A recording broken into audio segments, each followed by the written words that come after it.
अस्सलामुअलैकुम दोस्तों, आज हम बात करेंगे प्रोबायोटिक्स और मेंटल वेलनेस के बारे में। क्या आप जानते हैं कि आपके गट और ब्रेन में एक कनेक्शन है? क्या आप जानते हैं कि प्रोबायोटिक्स आपके गट हेल्थ को बेहतर कर सकते हैं और आपके मूड और कॉग्निटिव फंक्शन पर भी असर डाल सकते हैं? अगर नहीं तो इस वीडियो में हम आपको बताएंगे कि प्रोबायोटिक्स क्या हैं, क्या काम करते हैं और किस तरह से आपके मेंटल हेल्थ को फ़ायदा पहुंचा सकते हैं। पहले हम देखेंगे कि प्रोबायोटिक्स क्या हैं। प्रोबायोटिक्स वो लाइव बैक्टीरिया हैं जो कुछ फर्मेंटेड फूड्स या सप्लीमेंट्स में पाए जाते हैं, जैसे योगर्ट, किमची, केफिर, सौरक्रॉट। प्रोबायोटिक्स हमारे लिए अच्छे ऑर्गेनिजम्स हैं जो हमारी हेल्थ के लिए बेनिफिशियल होते हैं। प्रोबायोटिक्स हमारे डाइजेस्टिव सिस्टम में मौजूद बैक्टीरिया की पॉपुलेशन को बैलेंस करते हैं और हमारे इंटेस्टाइन्स के सेल्स को न्यूट्रिएंट्स प्रोवाइड करते हैं। प्रोबायोटिक्स हमारे इम्यून सिस्टम को भी शेप देते हैं और एंटीमाइक्रोबियल सब्सटेंसेस प्रोड्यूस करते हैं।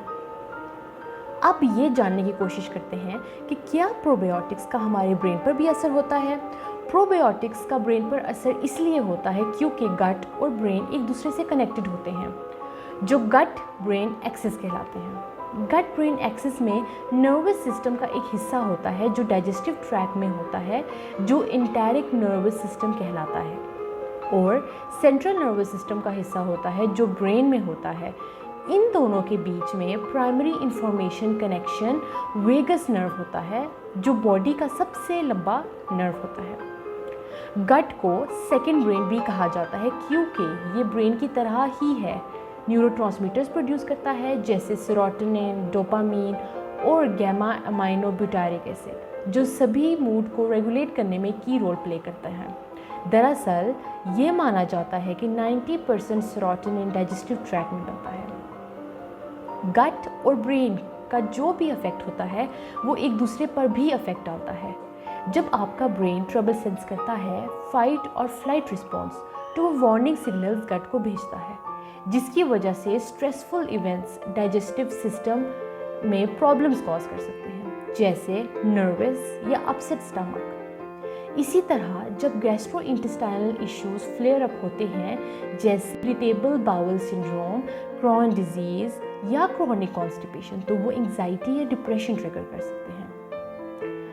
प्रोबायोटिक्स हमारी मेंटल हेल्थ में कैसे मदद कर सकते हैं? कुछ रिसर्चेस के मुताबिक प्रोबायोटिक्स मूड और कॉग्निटिव फंक्शन को इम्प्रूव कर सकते हैं और स्ट्रेस और एंजाइटी को लोअर कर सकते हैं। फॉर एग्जांपल, हेल्थलाइन के आर्टिकल में मौजूद एक साइंटिफिक स्टडी है जिसके अकॉर्डिंग अल्जाइमर्स पेशेंट्स जो 12 वीक्स तक मिल्क में 4 प्रोबायोटिक बैक्टीरिया स्पीशीज़ मिला के पीते थे, उनके कॉग्निटिव इम्पेयरमेंट टेस्ट में बेहतर स्कोर्स आए थे, जबकि कंपैरिजन में जो रेगुलर मिल्क पीते थे उनके। इस आर्टिकल का लिंक डिस्क्रिप्शन में मौजूद है। जॉन हॉपकिन का एक आर्टिकल में एक छोटी स्टडी है जिसमें ये चीज़ अखज़ की गई है कि फ़ीमेल्स जो 4 वीक्स तक योगर्ट में मिक्स किए हुए प्रोबायोटिक्स खाती थी, उन्हें एंग्री और फ्राइटेंड फेसेस देखने पे काल्मर फील होता था जब उनको कंट्रोल ग्रुप से कंपेयर किया। MRIs में भी यही पाया गया है कि योगर्ट ग्रुप में इंसुला नाम का ब्रेन एरिया लोअर एक्टिविटी दिखा रहा था, जो इंटरनल बॉडी सेंसेशंस प्रोसेस करता है, जैसे गट से आने वाले। ये समझने के लिए कि प्रोबायोटिक्स का मूड पर क्या लिंक है, अभी भी ज़्यादा रिसर्च की ज़रूरत है। अभी तक हमें इतना प्रूफ नहीं मिला कि प्रोबायोटिक्स डिप्रेशन या एंजाइटी को चेंज कर सकते हैं। ये एक अट्रैक्टिव थ्योरी है, लेकिन हमें इसके बारे में ज़्यादा रिसर्च करने की ज़रूरत है। अपनी मेंटल हेल्थ बेहतर करने के लिए कौन से प्रोबायोटिक्स चूज़ करें? प्रोबायोटिक्स यूज़ करने से पहले आपको कुछ बातों का ध्यान रखना चाहिए, जैसे प्रोबायोटिक्स कोई ड्रग्स नहीं है, फूड सप्लीमेंट्स माना जाता है FDA की राय में, इसलिए इन पर ज़्यादा रेगुलेशन नहीं होती कि ये कैसे बने हैं या इनमें वही बैक्टीरिया हैं जो इनमें होने चाहिए। आपको हमेशा ट्रस्टेड सोर्सेज से प्रोबायोटिक्स लेने चाहिए और लेबल पर इंग्रेडिएंट्स और एक्सपायरी डेट चेक करनी चाहिए। प्रोबायोटिक्स में अलग अलग टाइप्स और अमाउंट्स के बैक्टीरियाज होते हैं। कुछ प्रोबायोटिक्स लैक्टोबैसिलस और बिफिडोबैक्टीरियम बैक्टीरिया कंटेन करते हैं, जो गैस्ट्रोइंटेस्टाइनल इश्यूज़ के लिए सबसे कॉमनली यूज़ किए जाते हैं। लेकिन कुछ प्रोबायोटिक्स में और भी बैक्टीरिया होते हैं जो मेंटल हेल्थ के लिए हेल्पफुल हो सकते हैं।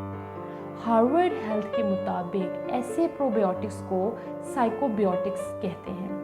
आर्टिकल को डिटेल में पढ़ने के लिए लिंक डिस्क्रिप्शन के लिंक 3 पे क्लिक करें।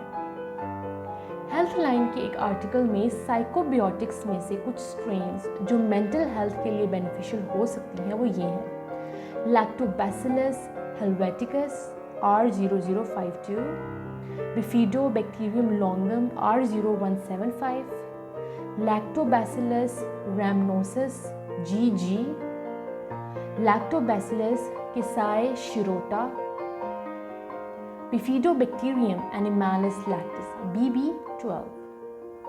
प्रोबायोटिक्स को रेगुलरली लेना चाहिए और अपने डॉक्टर से कंसल्ट करना चाहिए अगर आपको कोई साइड इफ़ेक्ट हो या आपको कोई और मेडिकेशन ले रहे हों। प्रोबायोटिक्स को प्रिस्क्राइब्ड थेरेपी के साथ साथ लेना चाहिए, लेकिन उन्हें अकेला मेंटल हेल्थ कंडीशंस के लिए इनफेक्टिव माना जाता है। तो दोस्तों, ये थी प्रोबायोटिक्स और मेंटल वेलनेस के बारे में कुछ इंपॉर्टेंट बातें। उम्मीद है कि आपको ये वीडियो पसंद आई होगी और आपको कुछ नया सीखने को मिला होगा। अगर आपको ये वीडियो हेल्पफुल लगी हो तो इसे लाइक, शेयर और सब्सक्राइब ज़रूर कीजिए। और अगर आपके पास इस टॉपिक से रिलेटेड कोई सवाल या सजेशन हो तो कमेंट सेक्शन में ज़रूर लिखिए। हम मिलेंगे अगली वीडियो में, तब तक खुदा हाफिज़।